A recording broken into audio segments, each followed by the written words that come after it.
Vamos a empezar con la última charla y con el final del encuentro nacional. Nuestro invitado en esta ocasión es especialmente importante por varias razones.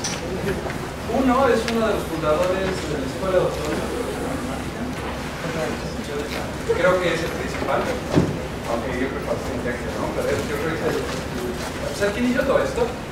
Dos, ha sido profesor de bastantes personas, en particular de Natalia, de Mariana, que ya no está con nosotros, de Damián, que es otro de los profesores que no pudo venir.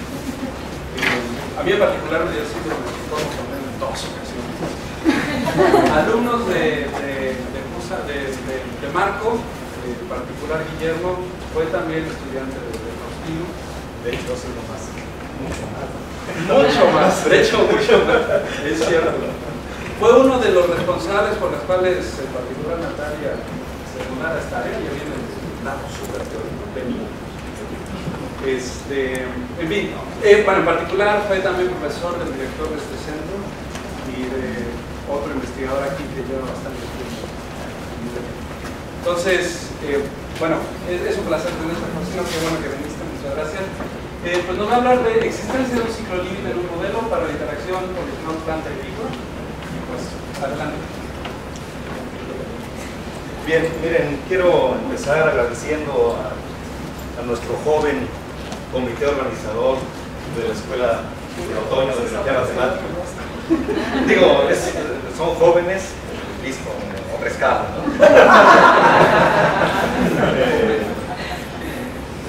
Me da mucho gusto estar aquí y les agradezco infinitamente que hayan tenido esta deferencia conmigo para participar en esta charla final, que la verdad es un compromiso muy serio porque todos ya están muy cansados, son auténticamente unos héroes, cansados de toda la semana y estar el último día para la última plática.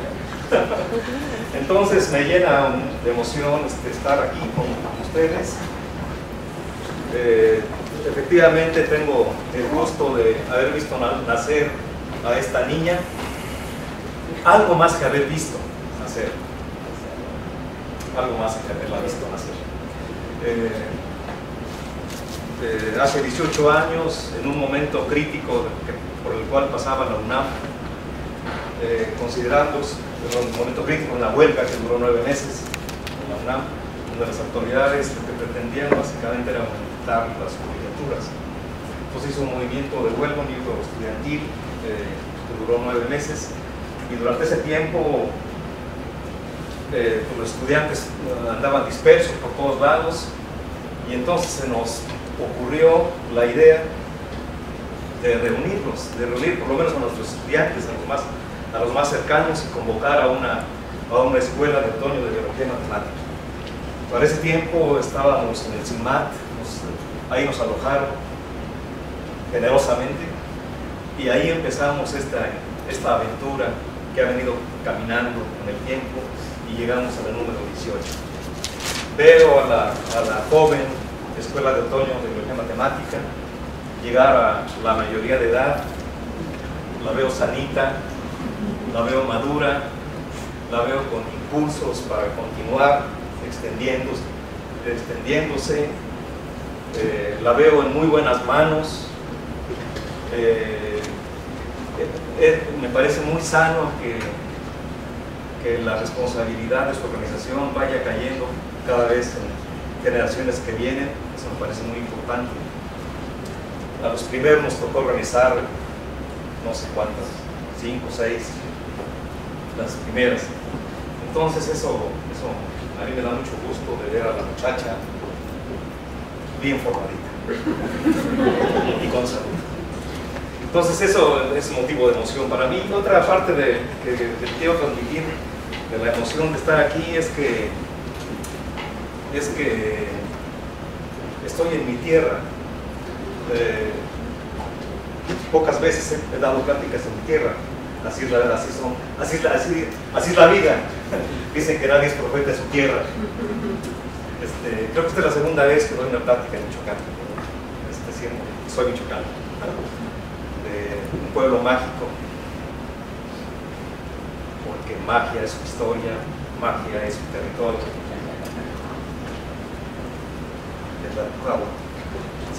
Ok, entonces miren, la plática que voy a dar aquí está, es existencia de un ciclo límite en un modelo para interacción profesor-planta, y ahí están mis datos. Quien quiera escribirme, con mucho gusto lo puede hacer, suelo contestar.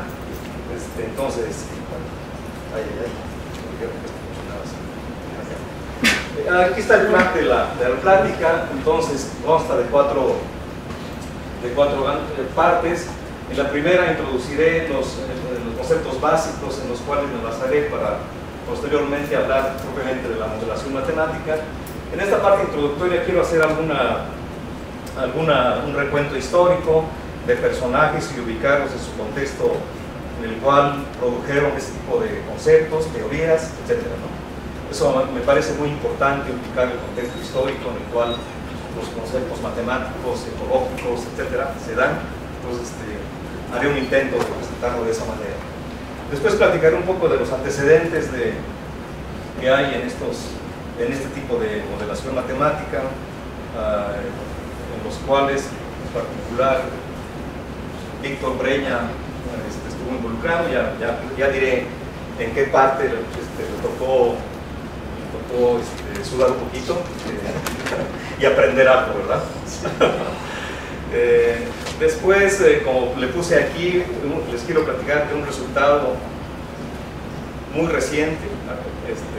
Lo acabamos de sacar hace ¿qué será? Un mes.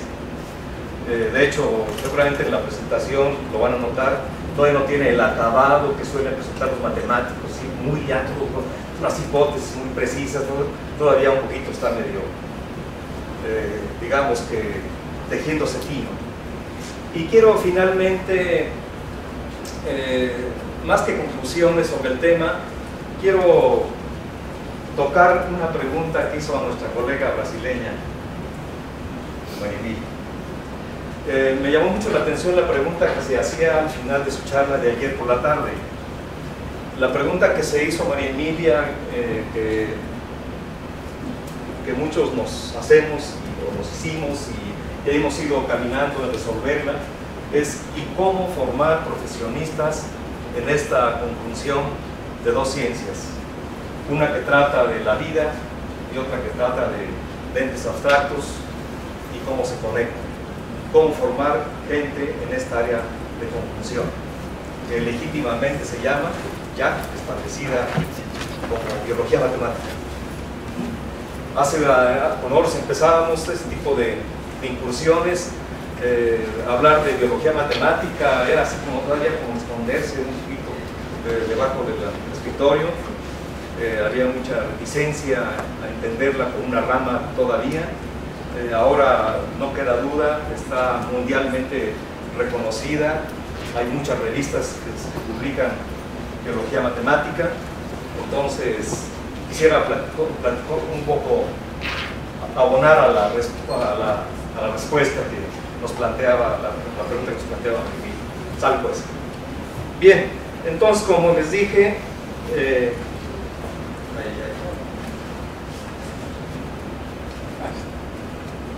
les decía, el equipo ha sido cambiante con el tiempo. En un principio Víctor Breña, en su tesis de maestría participó en esta parte del proyecto, hace algunos ayeres, como lo pongo ahí. Posteriormente se incorporó otro Víctor. Parece que estos temas y los Víctor andan bien. También hace algunos ayeres y sigue. Otra estudiante de maestría de la Universidad de Tabasco, también su tesis de maestría fue sobre estos temas, y yo he sido de alguna manera el sonsacador de estos personajes, y me he mantenido trabajando un poquito en esta área. Es una de las áreas que cultivo, realmente también por ahí asomo mis narices a otro tipo de problemas. Seguramente algunos me han escuchado algunas pláticas sobre otros temas, pero en esta ocasión es sobre dinámica de poblaciones. Bien, también quiero agradecer a Ek del Val lástima que no está aquí, sus útiles pláticas, el curso que dio, realmente me ahorró mucho trabajo.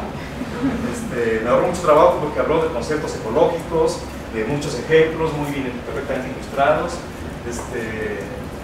Excelente, así, ni mandada a hacer. Muy bien. Entonces, miren, ¿de dónde empieza esta historia? Esta historia viene pues, de un modelo clásico de interacción entre dos poblaciones, una presa y un depredador. Aquí P denota la densidad de presas y P la densidad de depredadores.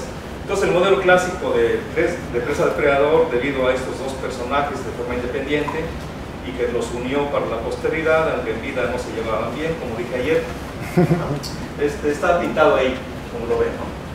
Básicamente lo que tiene es un término de crecimiento para las presas en ausencia de depredadores, un crecimiento de tipo exponencial en ausencia de depredadores, mientras que la interacción con los depredadores les va mal a ellos, ¿no?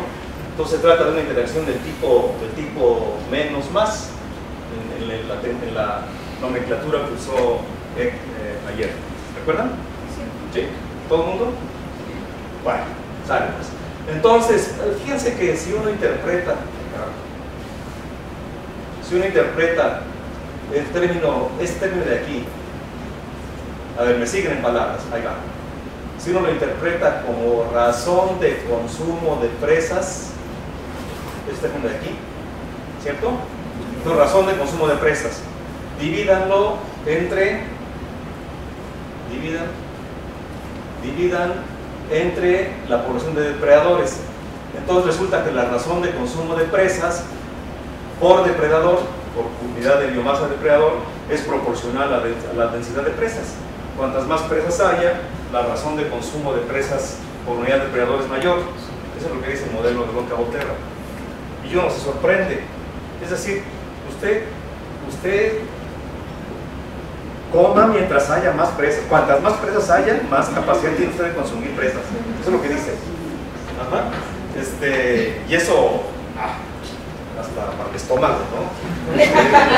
Hasta el estómago se harta, ¿no? Eso no es posible. No es posible. Entonces, pues la gente empezó a pensar que este factor limitante de la razón de consumo de presas por unidad de depredador debería ser no una función que fuera proporcional a la densidad de presas, ¿sale?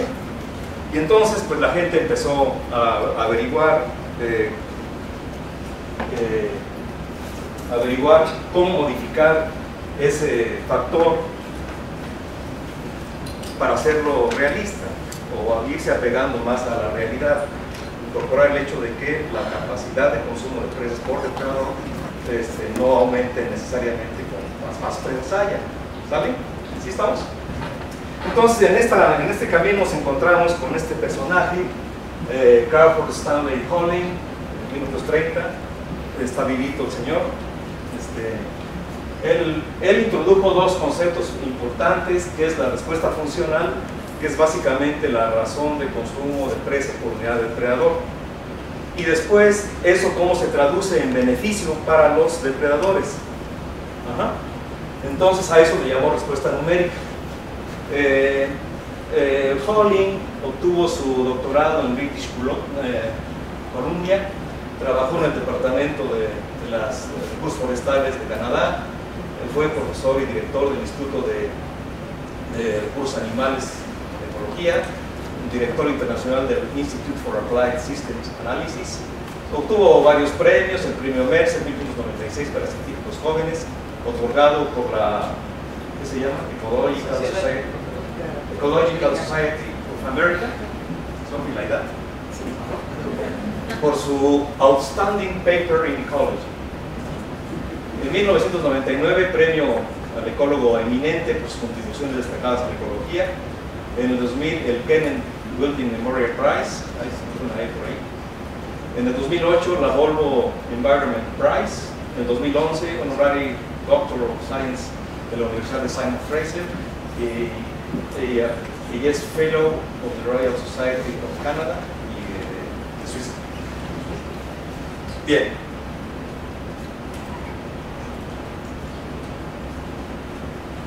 De sus trabajos destacan los siguientes. Su trabajo ha combinado la teoría de sistemas en la ecología, ha introducido ideas y conceptos en la ecología como respuesta funcional, como ya dije, respuesta numérica y concepto de resiliencia. Aquí tengo yo dudas, los expertos en este tipo de temas a lo mejor me ayudan. ¿En español se dice resiliencia o se dice resiliencia?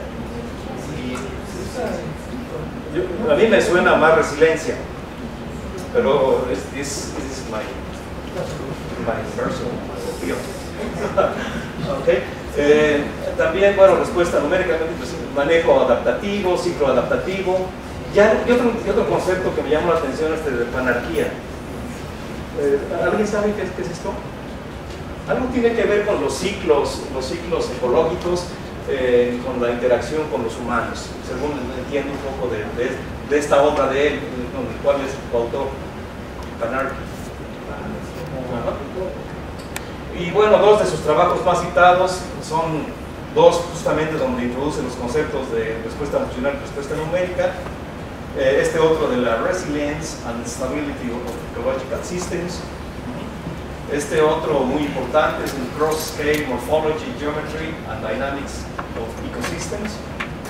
Y una de las cosas que me llama la atención de él es su apertura, su gran apertura acerca de la modelación matemática en ecología. Y fue de los primeros personajes de ecólogos importantes en aceptar la importancia de la dinámica no lineal en ecología. Esto es conveniente ir tomando nota, pues son de las cosas que hay que aprender. Él viniendo de ecología, vean, apertura. ¿Qué sigue? Bien, entonces en este trabajo de Holling, publicado en 1959, justamente es donde introduce los tres tipos de respuestas funcionales que se conocen actualmente, que son básicamente que la razón de consumo de presas por unidad de depredador es una función lineal a trozos, básicamente, de suerte que para densidades bajas de las presas aumenta hasta un valor crítico de forma proporcional, como antes, pero después se estabiliza. Y básicamente eso lo que dice es que la razón de consumo de presas por unidad de depredador es limitada, ¿verdad? Y lo hace de esta manera. En general es eliminar a trozos, ahí está suavecita, pero es eliminar a trozos. Después, para cierto tipo de organismos es apropiada, para otro tipo de organismos es un poco más suave, es suave de hecho, como esta que está aquí, y la otra de tipo sigmoideo. Entonces se conocen como respuestas funcionales de tipo 1, de tipo 2, de tipo 3, y correspondiente a ello van las razones de conversión en el beneficio para los depredadores. Bien, aquí simplemente puse los datos tal cual aparecen en su artículo, en este artículo.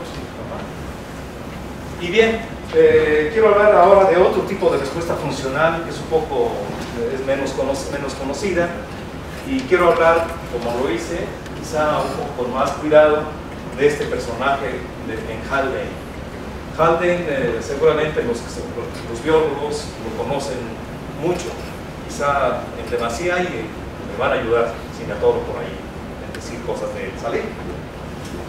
Él es un personaje interesantísimo, me parece que vale la pena que le echen una mirada a su vida. En las memorias de la Royal Society aparece una biografía muy bonita de él, se la recomiendo mucho. Pero bueno, entonces aquí lo que hice es un extracto de esa biografía. Él nació en Oxford, estudió matemáticas con altos honores y letras clásicas en New College, en Oxford. A los 20 años publica con su padre su primer artículo científico, a los 20 años. El que él había hecho con su padre se debe a que su padre era un fisiólogo muy reconocido. De hecho era Fellow of the Royal Society, su padre, y era fisiólogo. En 1914 se alista en la Armada Británica y participa en la Primera Guerra Mundial, en el batallón que ahí dice, Fue lugarteniente en 1915 y temporalmente promovido a capitán. Prestó sus servicios en Irak y en Francia. Me llamó la atención esto. Por su ferocidad y agresividad, su comandante lo llamó the bravest and the dirtiest officer in my army. Fíjense, Halde. O sea, ubíqueselo, háganse una idea, la imagen de él como soldado, ¿no? en la Primera Guerra Mundial. ¿Sale? Después ya regresa, se termina la Primera Guerra Mundial, regresa como fellow de New College, investiga sobre fisiología y medicina. Después se va a la Universidad de Cambridge, donde está hasta 1932, trabaja en bioquímica, y de ahí viene la parte de cinética enzimática que desarrolló. Después les comento un poco de este aspecto, y cuestiones matemáticas asociadas a la genética. Después es nombrado Fullerian Professor de Fisiología. En 1933 se va al University College en Londres, donde es Professor of Genetics, y le dan la silla de Weldon Professor en Biometry en el 37. Ahora déjenme platicarles otro aspecto de la vida de Halde, que me parece que es muy importante y que también casa muy bien con lo que dijo Eck ayer. Lo dijo muy de pasada, pero yo le tomo la palabra, un poco de forma oportunista si quieren, pero le tomo la palabra. Y quiero decir algo del desarrollo de las ideas y de posiciones políticas de Halde, y cómo su compromiso político lo llevó a adoptar posiciones y acciones muy interesantes a lo largo de su vida. Entonces, durante la Primera Guerra Mundial se fue encariñando por el socialismo, se le hizo muy atrayente las ideas del socialismo. Con estas ideas apoyó la Segunda República Española durante la Guerra Civil, y en el 37 fue un abierto seguidor del Partido Comunista de la Gran Bretaña. Más tarde, de hecho, se afilió al Partido Comunista de la Gran Bretaña, y en su carácter así de visión y demás, de hecho se hizo director del órgano oficial del Partido Comunista de la Gran Bretaña, y en ese carácter escribió como 365 artículos en este periódico, del lado ya como militante del Partido Comunista de la Gran Bretaña. Por ejemplo, aquí tomé esta cita de lo que escribió en el Daily Worker, en este artículo On Pain of the Right Size. Escribió básicamente que él veía que las nacionalizaciones eran importantes en los países desarrollados, pero que se le hacía muy difícil hacerse la imagen de que el Imperio Británico, todavía le ponía el Imperio Británico, por cierto, ahora, the British Empire, it doesn't exist anymore. Entonces se le hacía muy complicado ver que el Imperio Británico fuera un país en el cual se llevaban a cabo nacionalizaciones, y lo mismo Estados Unidos, ¿no? Para el 38, francamente ya se decide que el socialismo era algo cierto, posible. Sin embargo, las cosas empezaron a cambiar por ahí drásticamente a raíz de un problema suscitado en la Unión Soviética. Este problema que se suscitó en la Unión Soviética fue el enfrentamiento entre dos escuelas de pensamiento en genética. Estas dos escuelas de pensamiento, lideradas por dos académicos, uno muy cercano a José Stalin y otro no cercano a José Stalin. Y entonces el que estaba cercano a José Stalin, aprovechando el poder que esto le daba, hizo una persecución a los genetistas de la otra escuela, y eso hizo finalmente que los persiguieran y los expulsaran.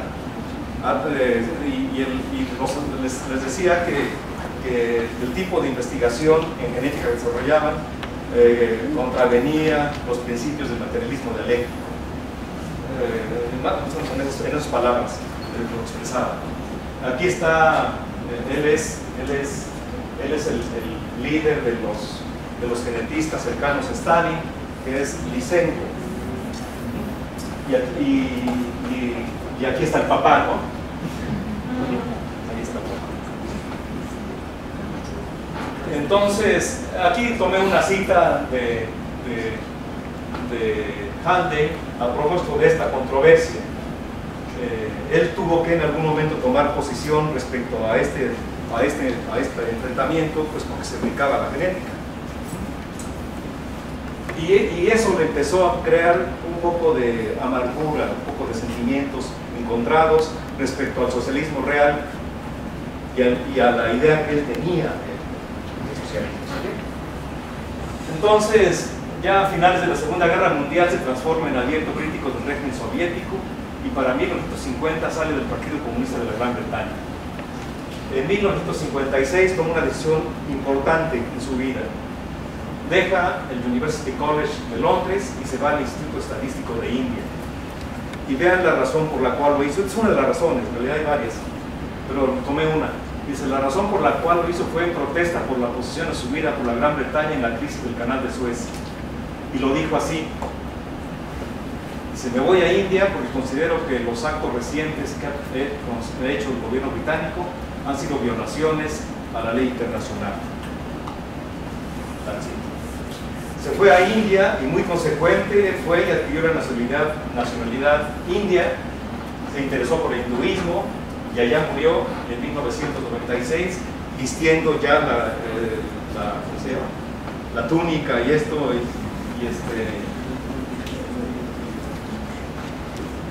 sin usar calcetines. Eso lo dice por ahí en sus memorias. Dice, si ya usé calcetines durante 60 años, el resto de mi vida que no usé, me da lo mismo. Y de hecho andaba descalzo, andaba con su túnica, andaba descalzo. Ahorita les muestro una foto por ahí. Bueno, entonces, en cuanto a su obra es vastísima.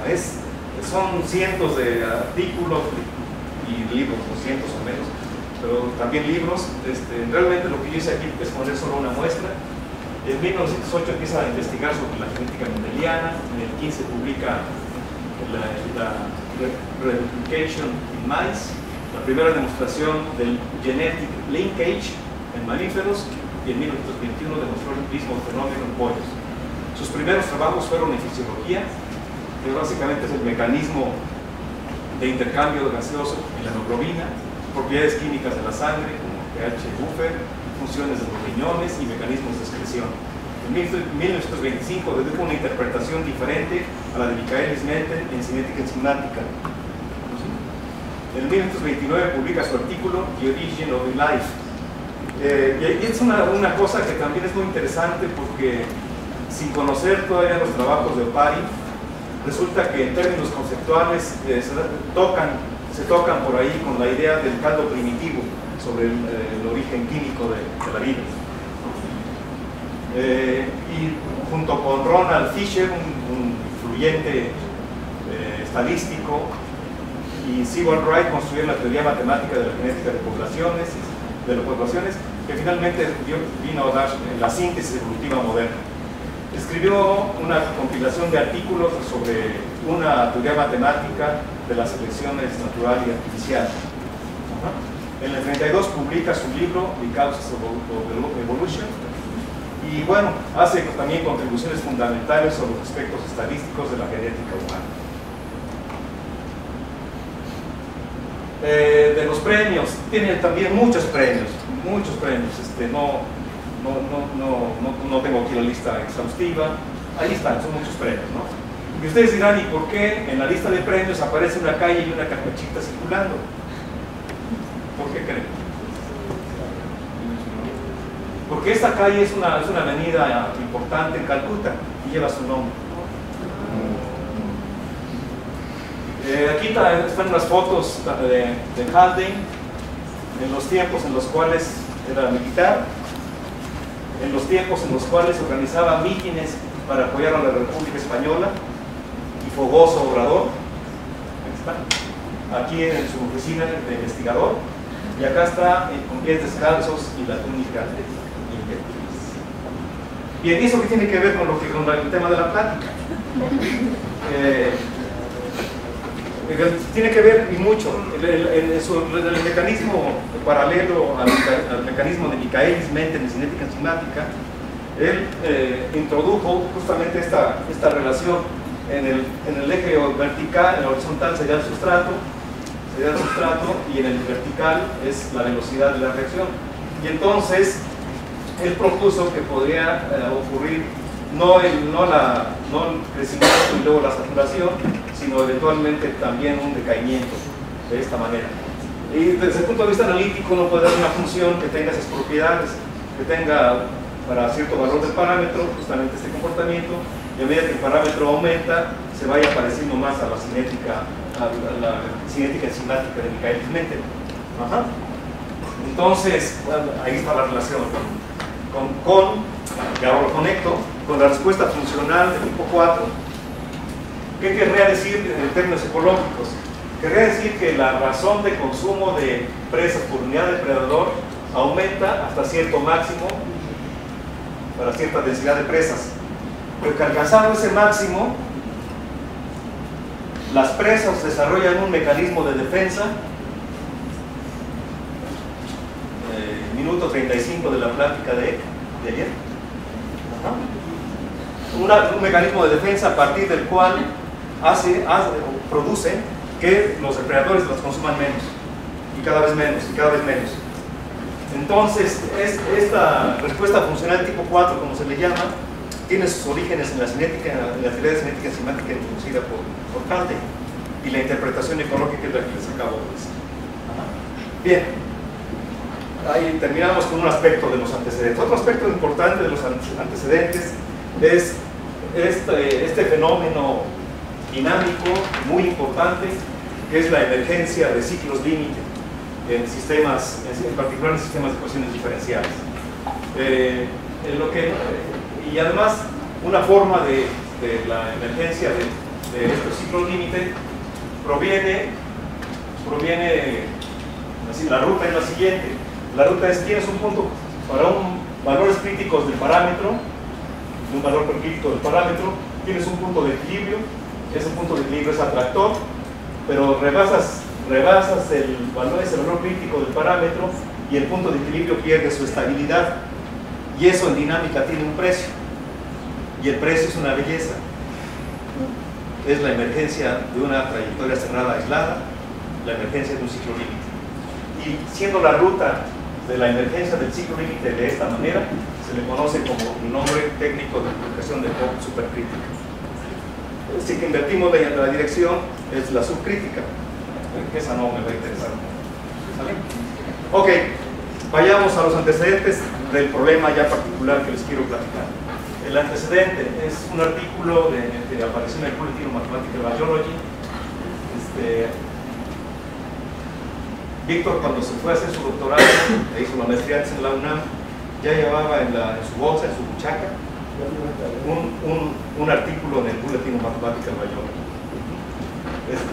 Mis colegas en la UNAM me dijeron que esto era mucho pedirle a un estudiante. Me dijeron que estás exagerando, Faustino. Y yo les dije: no, a la cuerda hay que tirarle hasta donde no se reviente. Mientras no se reviente hay que tirarle. Y me parece que siguiendo esa política se puede lograr cosas muy importantes. En cambio, si es al revés, quién sabe. Sale pues. A ver, entonces digo rápidamente de qué se trata. Se trata de un modelo matemático que describe la interacción de polinizador, planta, herbívoro. ¿Vale? Y lo hago como lo hacen los matemáticos, los que modelan en matemáticas. Lo hago presentando las hipótesis que sustentan el modelo, ¿sale? Para no pedirle peras al olmo, para que sepa uno sus limitaciones de entrada, ¿sale?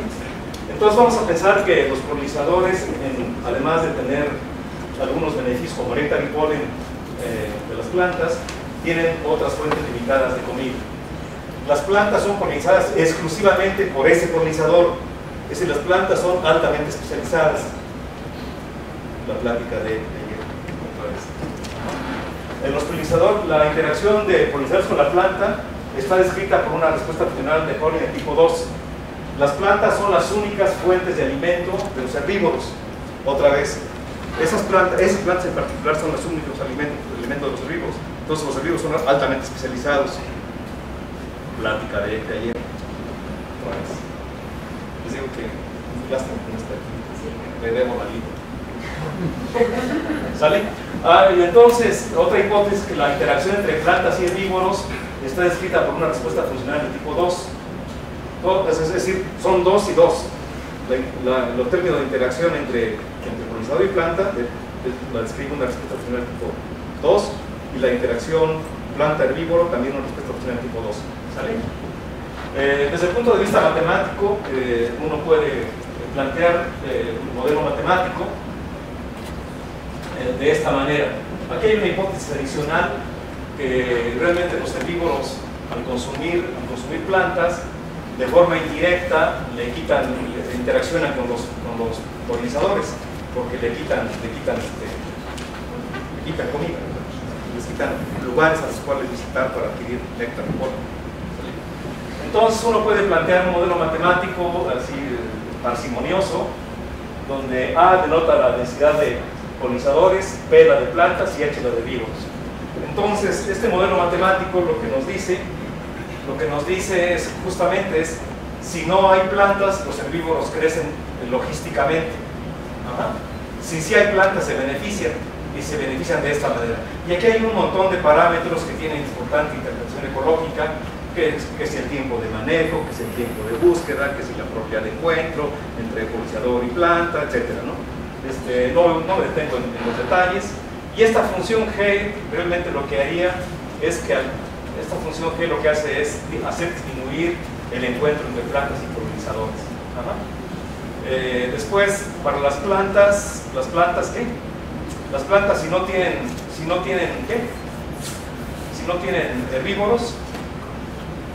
herbívoros, ¿qué les pasa? Crecen de esta manera, ¿no? Así. Y los herbívoros, si no hay plantas, se los lleva la bruja, ¿no? Se los lleva la bruja con esta velocidad. Delta H. Sale. Víctor pensó en un caso particular de una función que tuviera esa propiedad de hacer decaer el número de plantas visitadas por parte de los polinizadores, ¿no? Y pensó en este caso. Para esta función, ¿no? Esta función tiene esas propiedades, las propiedades que se requieren para que esto ocurra, la disminución de visitas de polinizadores a plantas. Y lo que es solo un aspecto pequeñito del trabajo, es un trabajo largo, donde se tocan varios aspectos, tanto dinámica temporal como dinámica espacio-temporal. Me voy a centrar solamente en la dinámica temporal rápidamente.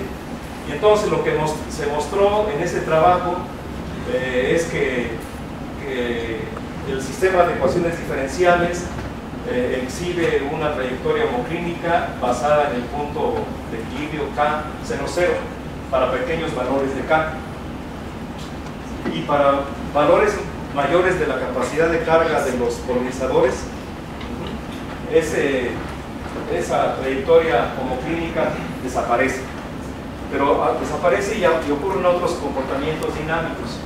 Uno de ellos es la emergencia de un ciclo límite estable, lo cual implicaría que las tres poblaciones coexisten y que las tres poblaciones tienden a la larga a un comportamiento periódico.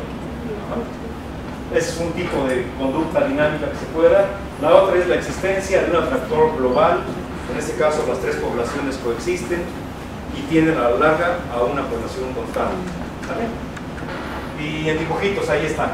Aquí está el resultado de las simulaciones.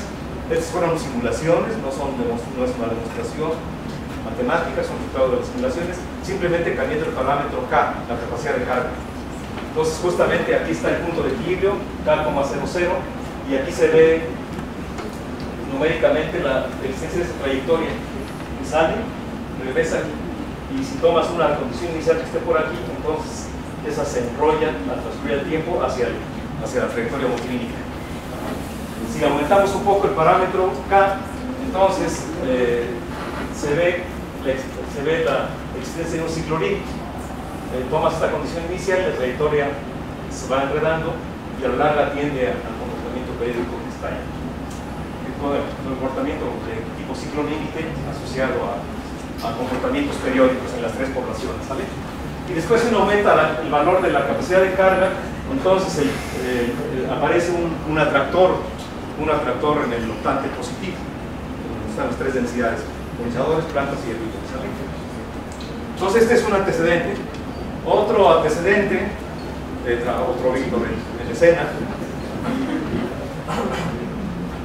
y alguien más. Es un trabajo publicado recientemente en el Boletín de la Sociedad Matemática Mexicana. No sé por quién sabe. En este caso, lo que consideramos fue un cambio a las hipótesis. Y lo que supusimos es que la hipótesis 1 es básicamente la de antes, la hipótesis 2 también es la de antes, la hipótesis 3 es que la interacción polinizador-planta le describe una respuesta de tipo 2, creo que es la de antes, y aquí hacemos un cambio importante. En la hipótesis 4 consideramos que la interacción planta-herbívoro, que para fines demográficos lo podemos entender como una interacción de tipo presa-depredador, para fines demográficos. El mecanismo no es así, pero demográficamente, para resultados demográficos sí. Y entonces lo que vamos a pensar es que la respuesta funcional describe justamente la interacción entre las plantas y herbívoros. Es decir, que los herbívoros, mientras haya poca densidad de plantas, consumen a tasa que va creciendo. Llega un momento de densidad crítica de plantas donde éstas desarrollan una estrategia de defensa y a partir de la cual los herbívoros consumen menos plantas. ¿Sale? Entonces, esta es la respuesta funcional de tipo 4. Aquí está dicho con muchas palabras, pero no les hagan caso, eso es finalmente después. Vamos a pensar que las plantas es la única fuente de recursos de los herbívoros. Entonces, un modelo matemático que captura estas hipótesis es el que aquí aparece. Es un sistema no lineal de 3 ecuaciones diferenciales con muchos parámetros, como pueden observar ahí, y aparecen las respuestas funcionales aquí. La respuesta funcional 4 que describe la interacción entre plantas y herbívoros. Aquí cambiamos la notación, ¿vale? Y entonces hicimos varios estudios también, tanto temporales como espaciotemporales, pero me centro en los temporales exclusivamente.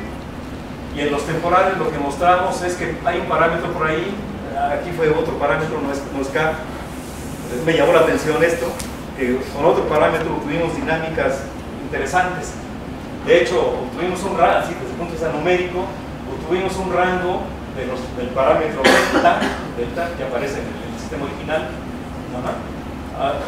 un rango en el cual los valores propios de la matriz de Jacobi, evaluada en el punto de equilibrio positivo, cambian de signo. La parte real cambia de signo, ¿no? Y entonces lo que mostramos en ese caso es, aquí está con más finura, que si delta cambia entre el punto 45 a punto 6,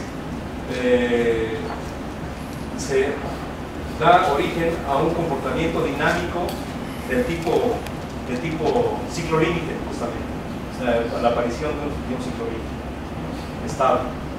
Y se rompe el ciclo límite si el parámetro aumenta.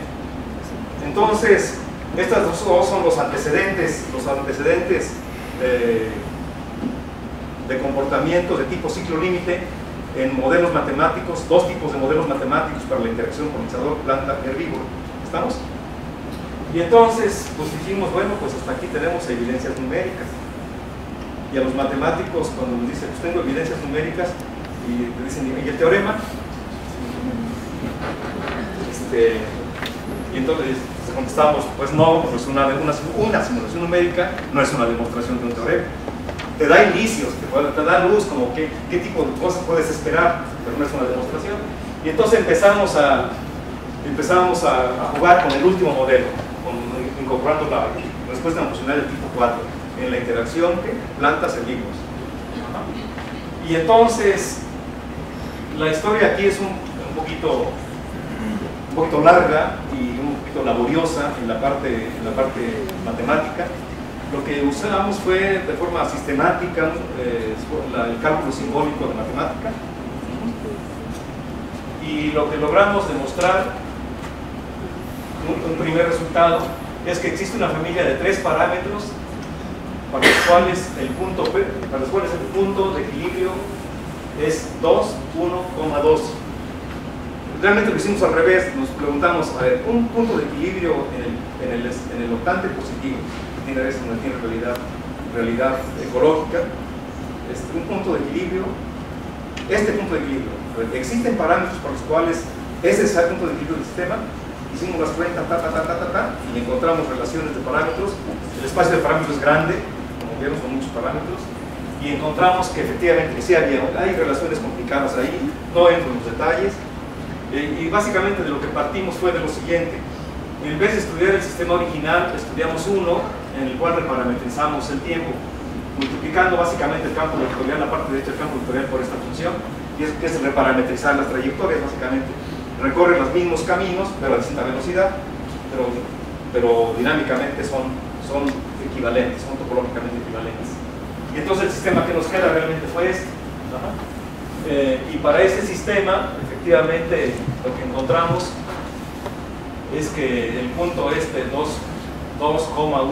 es un punto de equilibrio del sistema de ecuaciones diferenciales, siempre que estas hipótesis se cumplan. ¿Sale? Y entonces nos quedamos con el sistema 2,2, ¿sale?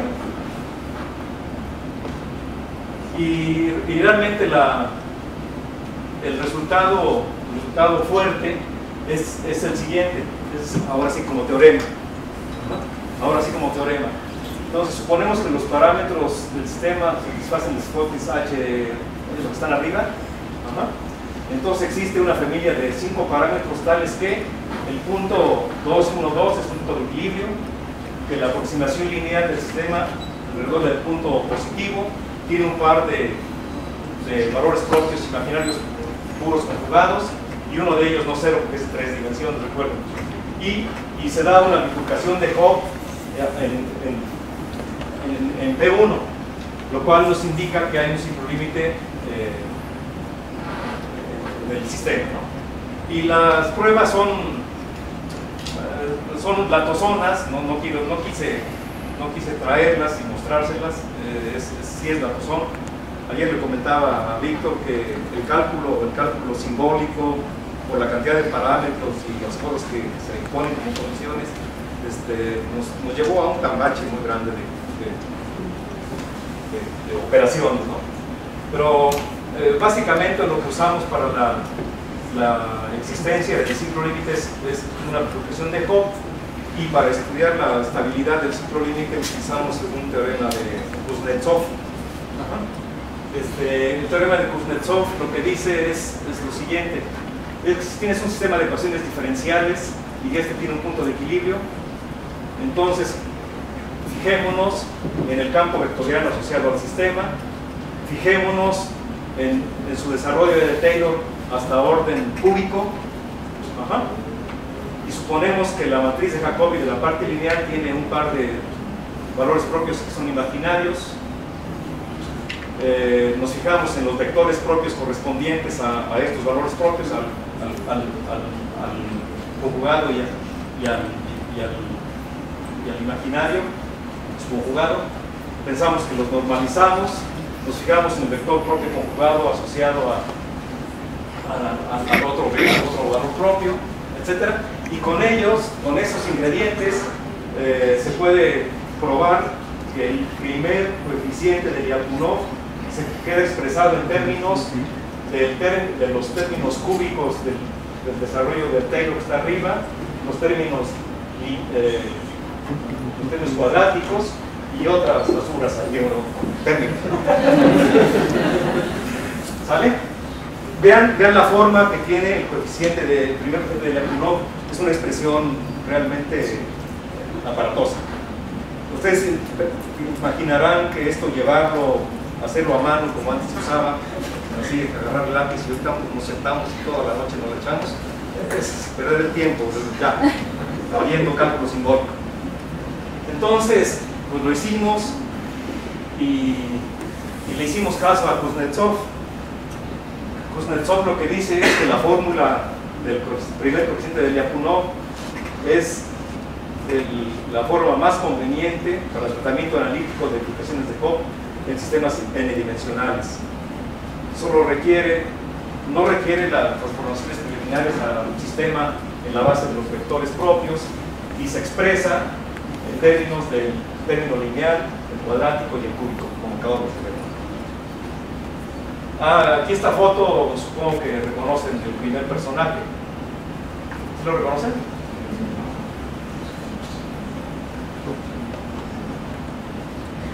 Es Lyapunov.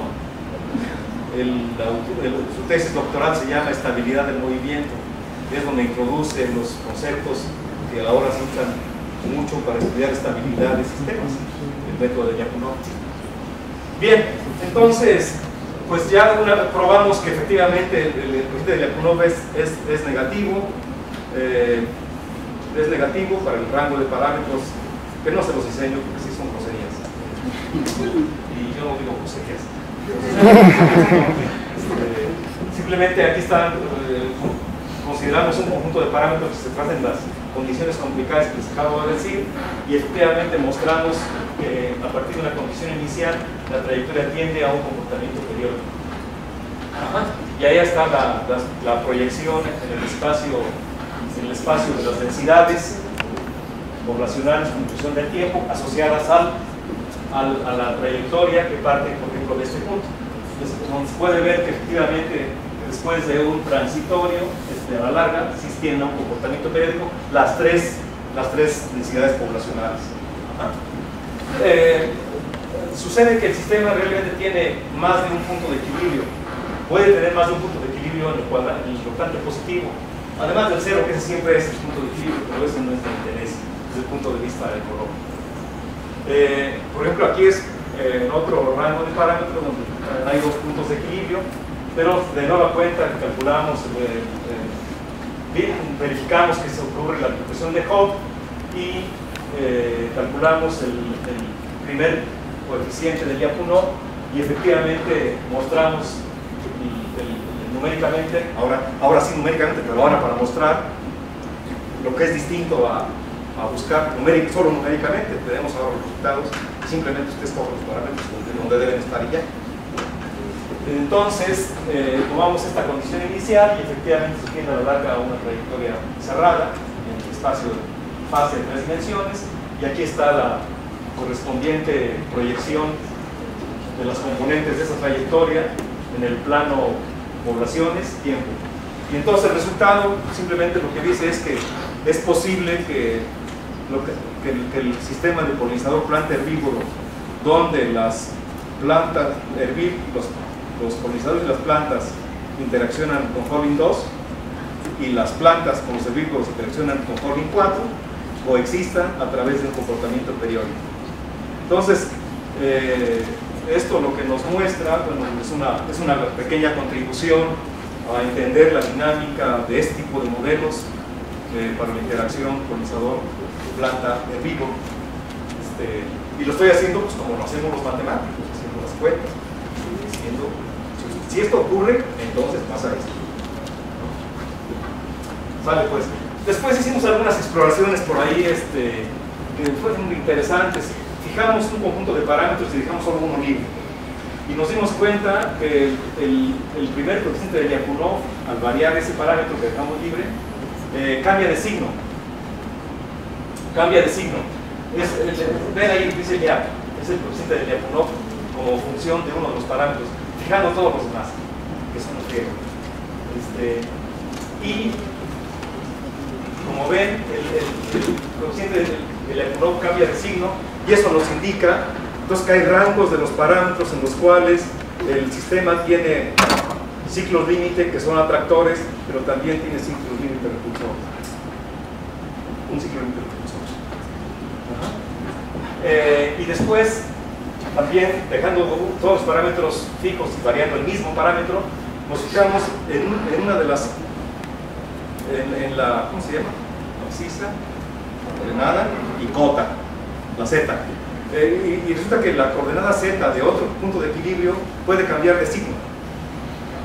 Entonces, pero hay una región de traslape en la cual tiene sentido pensar en que el punto de equilibrio, un segundo punto de equilibrio en logante positivo, sea consistente con la existencia de ciclo límite repulsor para este rango y ciclo límite atractor para este otro rango. Eso me parece que es un resultado interesante. Esto todavía lo estamos ahí dándole su coordinada en el norte, dándole su chaineadita a los resultados. Todavía estamos afinando. Y pues básicamente eso es lo que les quería platicar. Les quería compartir con ustedes el gusto que nos dio tener este resultado.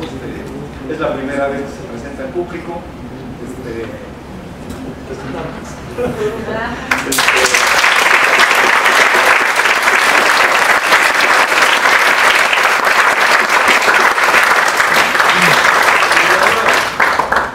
Como les prometí, quisiera dedicarle unos cuantos segundos a la pregunta que planteaba María Emilia ayer. María Emilia al final planteaba la pregunta: ¿cómo formamos científicos en esta conjunción de dos ciencias? Las ciencias de la vida y las ciencias abstractas, la matemática. Pues yo, como regla general, no sé. Pues no sé. Yo puedo platicar de una experiencia que hemos tenido en México y una de cuyas muestras es esta escuela. Esta escuela que lleva 18 años, que yo recuerde, fíjense, es lo bueno, ya no está tan chamaco con la historia. Fíjense que en 1982, algunos de ustedes no habían nacido, yo creo. En 1982, un grupo de profesores, pues, tan jóvenes como 24 años, 25 años, por ahí, si teníamos, más o menos, nos pensamos en un evento, en un primer evento, que agrupara a los incipientes biomatemáticos, nosotros, y 2 que 3 profesores que hacían biología matemática en la UNAM. Uno de ellos vive, bueno, varios viven todavía. Y entonces convocamos al primer encuentro nacional de biomatemáticas. Y para orgullo nuestro, ese evento se llevó a cabo en Morelia. Y fue en la Escuela de Biología de la Universidad Michoacana en San Nicolás de Hidalgo. En ese entonces era tan concurrido el evento que nos reuníamos para desayunar, para comer, para cenar en 3 mesas en los portales de la Avenida Madero. 3 mesas, reuníamos 3 mesas y esos éramos el Encuentro Nacional de Matemáticas aquí en Morelia. Fueron así como que ese fue el antecedente propiamente de la Escuela de Biología Matemática. Esto fue en 1982. Recién nosotros habíamos tenido una experiencia político-académica en una universidad del norte del país, en la cual fuimos a enseñar matemáticas a estudiantes de ciencias del mar. Y de por ahí nos salió el amor por la interacción de matemáticas y biología, a partir de enseñar matemáticas a estudiantes de ciencias del mar. Porque nosotros llegamos a ese lugar queriendo enseñar matemáticas como se enseña a los matemáticos. Llegamos con definición, teorema, demostración. A la segunda clase nos dimos cuenta que eso era perfectamente inútil para ellos, presentar las matemáticas de esa manera. Nos dimos cuenta que necesitábamos cambiar de actitud, que necesitábamos entrar a su problemática de interés, que necesitábamos nosotros aprender ecología, química. Los que no sabían física tenían que aprender física. Yo venía de física. Hice física y matemáticas, entonces ahí tuve una ventaja. Entonces, pues nos pusimos a estudiar ecología nosotros. Y de por allá empezamos a ver, ay, aquí hay ejemplos padrísimos de que en vez de hablar de que sean P y Q dos enteros, entonces el racional P sobre Q, tal.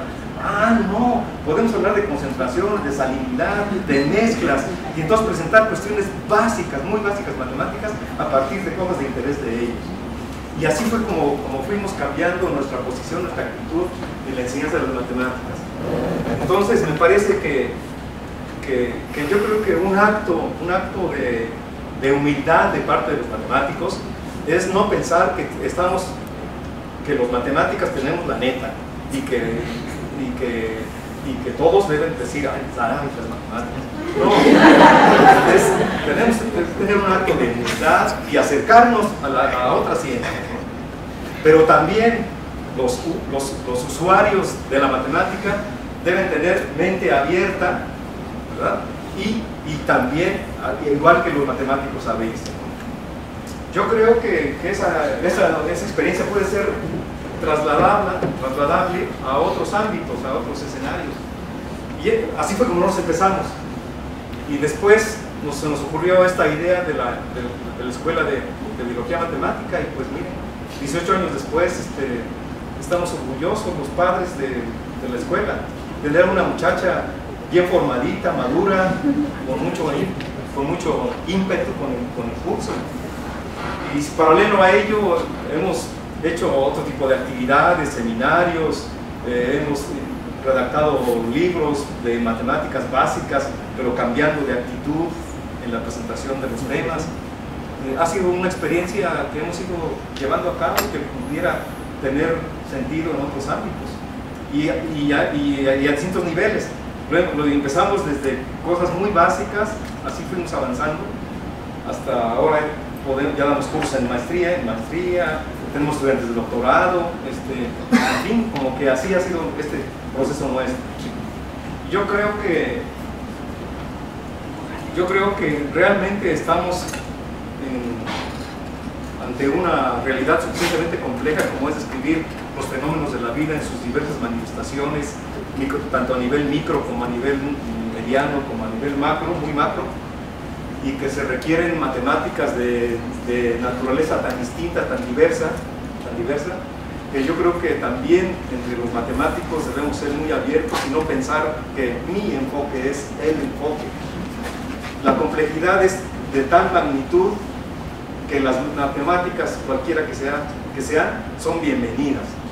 Aquí nadie tiene la verdad, ¿no? Eso también es un acto también de humildad, y eso hay que hacer. Yo creo que, por lo demás, ya termino, yo creo que la biología realmente está haciendo hacia las matemáticas lo que en sus momentos fue la física. Y aquí en esto recuerdo palabras más, palabras menos, pero un matemático y biomatemático muy relevante y un divulgador de la matemática muy importante, que es Ian Stewart. Él decía que las nuevas matemáticas que estaban por hacerse iban a estar motivadas por la biología, que las matemáticas nuevas del siglo XXI serían y vendrían de la biología. Y entonces en esa conjunción, pues ahí cabemos todos, y con distintas posiciones, con distintos enfoques, yo creo que todo se vale. Bueno, pues con eso termino.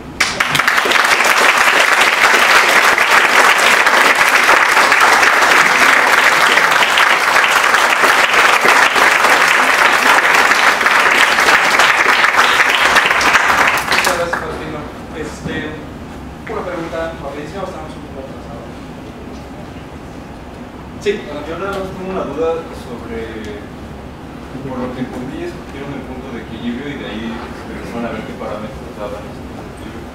¿Alguna razón en particular para escoger ese punto de equilibrio? Me parece que a 2, 1, 2. No, la verdad es que pensamos en un punto de equilibrio que fuera manipulable fácilmente. Es algo que cumpliera las propiedades de positividad. Ese es un primer aspecto. Y otro aspecto fue, queremos que el jacobiano tenga valores propios imaginarios y uno real.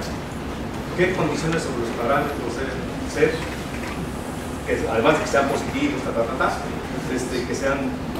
sean factibles, ¿no? Bueno, pues agradecemos a Agustín una vez más.